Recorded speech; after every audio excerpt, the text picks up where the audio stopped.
Rede Meio Norte apresenta João Cláudio em Casa.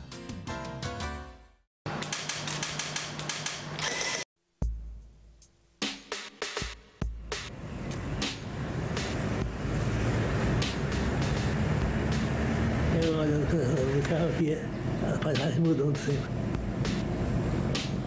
Sempre mudando a paisagem. Muito ficar mesmo. É uma sensação de movimento. É a vida de vida, sensação de vida. Porque a vida é movimento. Então, você me concentro naquela visão das coisas, essas imagens. Então, eu passo a ser metáfora. Meu pai me levava muito no interior, eu via as coisas, e aquilo foi falando. Fiquei com aquelas expressões no subconsciente, e depois eu fazia poesia. Eu era praticamente destinado à poesia, porque minha mãe colecionava poesia. Colecionava poesia na revista, colecionava no livro. Encostava e pegava no livro em branco. Meu pai, eu trabalhava no campo, era agrimensor, gostava muito. Ele não gostava de poesia, mas a não ser eu sou dentro do Camões, tinha Santiago de Pastor Jacó, Serra Raquel, Rio Labão, o pai de Raquel, Serra Novela. Mas não sabia Labão, sabia ela. Esses sonetos, meu pai sabia decorado. E eu fiquei, por isso que me ficou. Eu quase de ser poeta por causa disso, por causa da minha mãe e meu pai. Eu conheci Dobal ainda menino. Tivemos a mesma meninice nos mesmos lugares, ou seja, na Praça João Luiz Ferreira, na Praça Rio Branco, ou na Rua Eliseu Martins, onde ele morava e eu também. A mãe do Dobal era professora e a minha também. Quer dizer, vejo então, a aproximação era maior.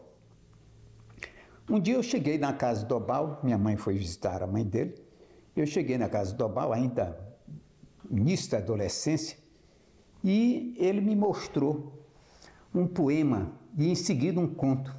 Eu não sabia que ele era dado à literatura, mas ele me mostrou um poema e em seguida um conto. Eu achei excelentes. What's going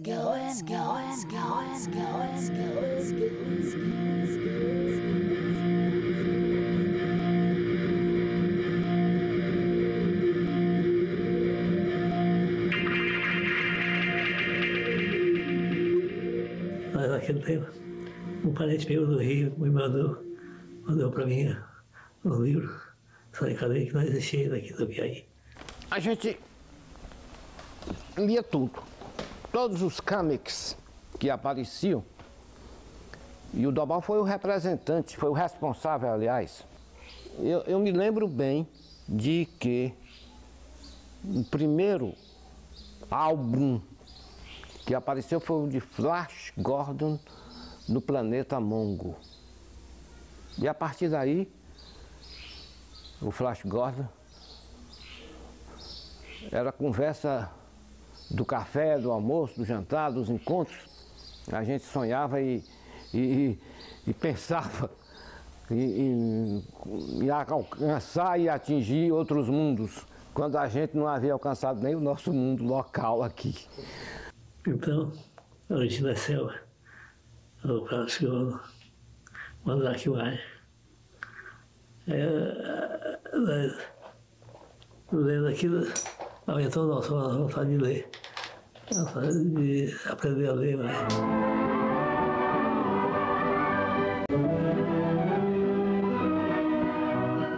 A partir do meado da década de 40, 46 precisamente, na Praça Pedro II, ali no centro da Praça Pedro II, indiferentes ao desfile da beleza feminina, que passava ali em suas formas exuberantes, né? As moças num sentido, os rapazes no outro. E nós, em vez de estarmos a apreciar as meninas, como dizem os portugueses, né? Nós ficávamos lá discutindo filosofia, literatura, política, mais filosofia e literatura do que política, né?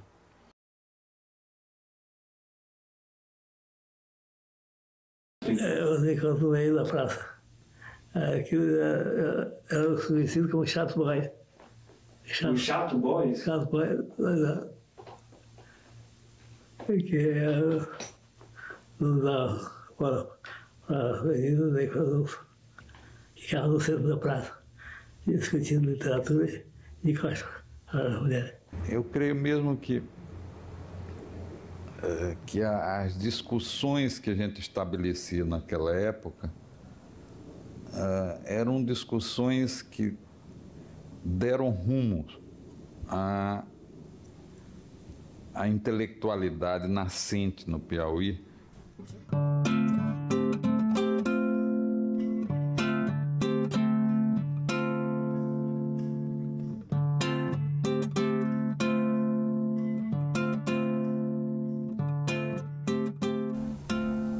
Havia também, na época da minha geração, o hábito, quando a gente ia tomar banho no rio,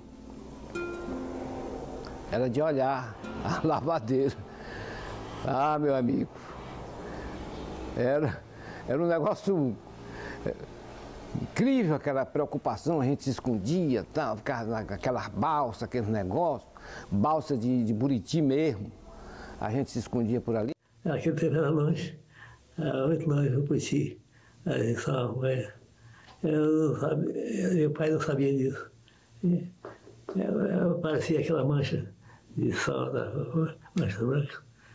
E o velho ficava preocupado com ele, e ele levava o médico para ver aquilo. É um começo de introdução à sacanagem militante. E a gente fazia isso também por ali, quando não ia, naturalmente, para os prostíbulos olupanares da Rosa do Banco, da Jerusa, da Maria Guiar.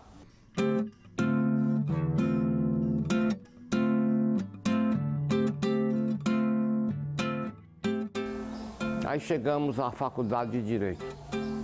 Foi uma turma, a nossa, a chamada Turma do Centenário de Teresina, muito boa, muito dedicada, muito esforçada. Dobal era uma das figuras de maior representatividade. Não só porque era o poeta, já era poeta, mas pelo jeitão simples, alegre, jovial, embora meio taciturno. Mais ou menos na segunda série ou na terceira, a mãe dele faleceu. E ele emagreceu muito. Foi uma coisa muito.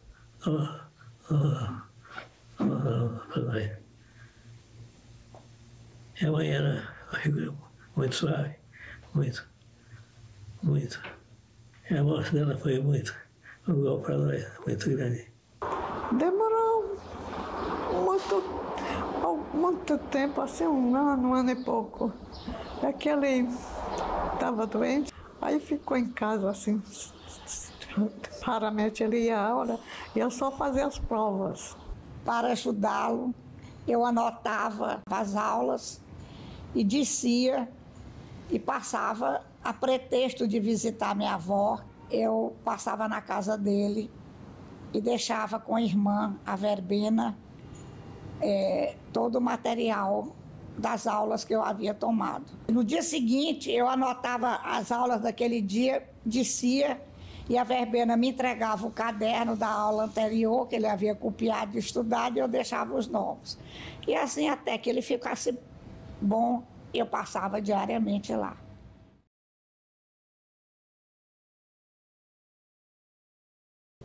Dobal inicia a publicação de seus primeiros textos, não em livros, mas em uma revista literária denominada de Cadernos de Letras Meridiano, realizada por companheiros de geração e de grupo literário, Agadobal, Roger de Carvalho e Manuel Paulo Nunes, integrantes do grupo Meridiano, pertencentes à geração literária de 45,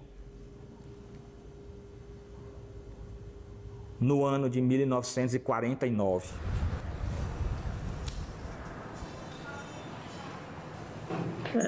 Tinha astrologia.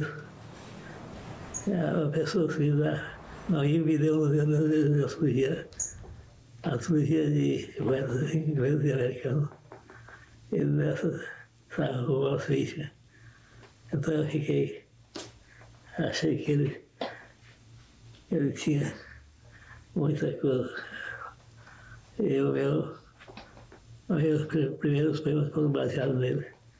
Na língua inglesa, poeta, quais são os poetas de sua predileção? Eu não tenho predileção por poeta nenhum, porque eu sou mais homem de antologias. Mas assim eu posso citar Holder e Yeats como poetas ingleses. Muito bom. Eu gosto muito dele. Aí por volta de 72, se não me falha a memória, na antiga Faculdade de Direito, um colega de curso, chamado Balduino Barbosa de Deus, de saudosa memória, me perguntou no intervalo de uma aula se eu conhecia o maior poeta do Piauí. Eu me lembro que, à época, eu disse, claro, da Costa Silva. Ele disse, não, eu estou falando dos poetas contemporâneos. E aí tirou da pasta esse livro horroroso, com essa capa feíssima, cinzenta, amarrotada, e uma brochura muito mal feita, e disse, é esse camarada aqui. E eu olhei para o livro, não gostei da feição gráfica do livro e não gostei do nome do autor. Agadobal me pareceu nome de remédio, eu achei um negócio estranho. E fiz um teste que eu faço com qualquer livro quando pego o livro de poesia. Eu abro em qualquer página. Isso é um teste que não falha. Pegou um livro de poesia, abre em qualquer página. Um livro de poesia tem que ter pelo menos um verso bom numa página. Então eu abri, me lembro bem, abri aleatoriamente o livrinho, que é esse aqui, página 29, e tinha um texto com o nome A Fazenda. Eu peguei aquilo e li. São 30 cabeças de gado cabrum, criação miúda, sem qualquer ciência. Somente um chiqueiro defesa noturna que bem cedo aberto o dia lhes dá. Rústicas a vida de qualquer maneira sabem extrair, mas vem da morte sua serventia, o couro e a carne, para o homem mais pobre do que elas. Olha, eu confesso que esse poema provocou um tamanho estranhamento em mim, que eu tive a impressão de, mas peraí, que história de poesia é essa? Que arrumação é essa? Que coisa mais dura, mais seca? E aí eu peguei o livro e naquela tarde não houve mais aula de direito para mim. Eu me sentei na biblioteca e li o livro inteiro. O Dobal tem uma poesia de um acento telúrico muito forte. É uma poesia de caráter cósmico. E, como certa vez disse, com toda razão, aliás, Manuel Bandeira, é uma poesia de âmbito ecumênico, porque todo o Nordeste está ali refletido e não de uma maneira chorosa, nem propriamente revoltada, como a gente costuma ver nos poetas da região. O Dobal tem uma visão muito objetiva da realidade cósmica que o cerca. E isso é uma coisa surpreendente num poeta do Piauí. O retrato que ele nos dá daquela região é um retrato absolutamente exato. É um retrato sem transbordamento e que, exatamente por causa disso, nos comove.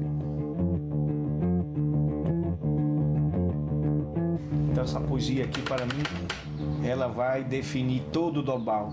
O mesmo Dobal agressivo, o mesmo Dobal que pôs o dedo na ferida no meio de poetas beletristas que vão evocar só nosso bairrismo, o velho monge, ou o Piauí, e a terra querida, e essa coisa toda.